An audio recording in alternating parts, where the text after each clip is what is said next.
Welcome back to our deep dive analyzing the week's key spy stories and global security intelligence. We usually picture global intelligence agencies as these flawless, sleek machines. Right, like a Swiss watch or something. Exactly. But when you look closely at this week's updates, it doesn't look like a Swiss watch at all. It's more like a bloated corporate bureaucracy. Oh, yeah. Where the left hand has absolutely no idea what the right hand is doing. So our mission today is to unpack how major global players are blending shadow espionage with military aggression, and what these covert tactics reveal about their own underlying paranoia. And their vulnerabilities, frankly. Yeah. Because that institutional disconnect is exactly what we are seeing right now.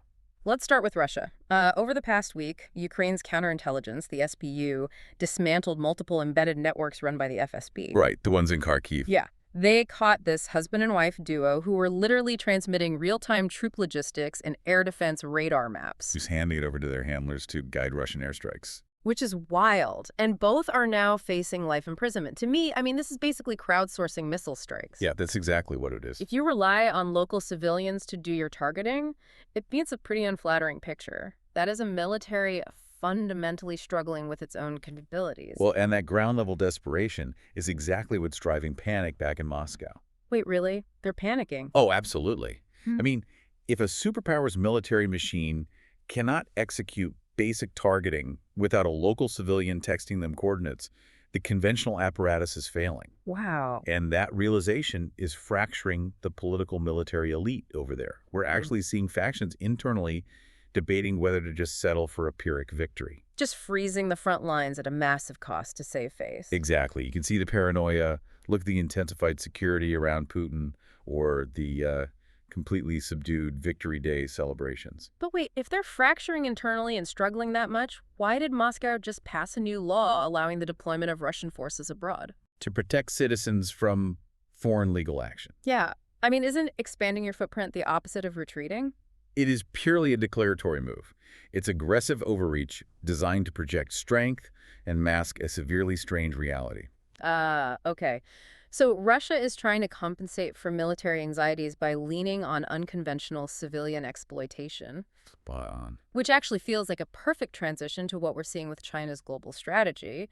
They are relying on insidious subversion to offset their own strategic anxieties. Yeah, shifting from an overt, struggling war machine to a creeping global effort to project power. Right.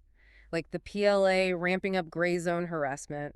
We saw 9 aircraft and 7 naval ships testing electronic warfare near Taiwan. And 35 Chinese vessels monitored near the Philippines. To me, that's like a burglar constantly jiggling the doorknob. Just testing the locks without fully breaking in. Exactly. But what confuses me is how this physical intimidation connects to their covert actions inside the U.S. It feels like 2 totally different playbooks. It's actually the same playbook, just applied to foreign civic systems. Oh, interesting. Yeah. Take New York, for example.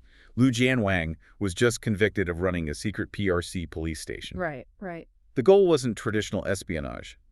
It was to use informal local networks to harass and coerce dissidents living in the U.S. into silence. And then there's Arcadia Mayor Eileen Wang pleading guilty as an unregistered Chinese agent. Exactly. They are bypassing federal diplomacy entirely and using local municipal positions to advance state narratives. The contrast here is what blows my mind. You have this massive, aggressive state apparatus executing complex global campaigns to control information. Right.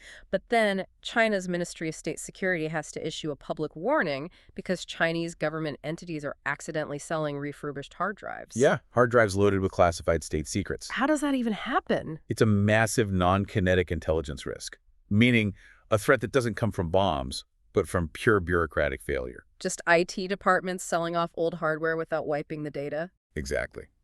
The MSS can monitor dissidents globally, but they cannot stop their own guys from hawking classified drives on the secondary market. Which is why this matters to you, the listener.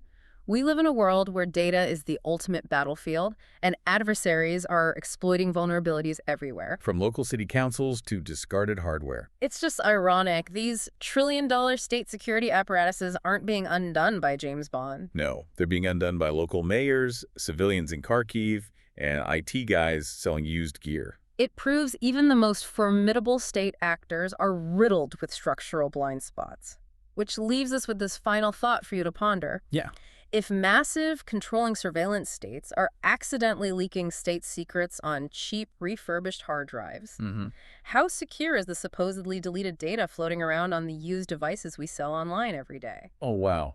That is a terrifying point. Right. Maybe the biggest leak in your digital life isn't a master hacker, but that old phone you just traded in for $50?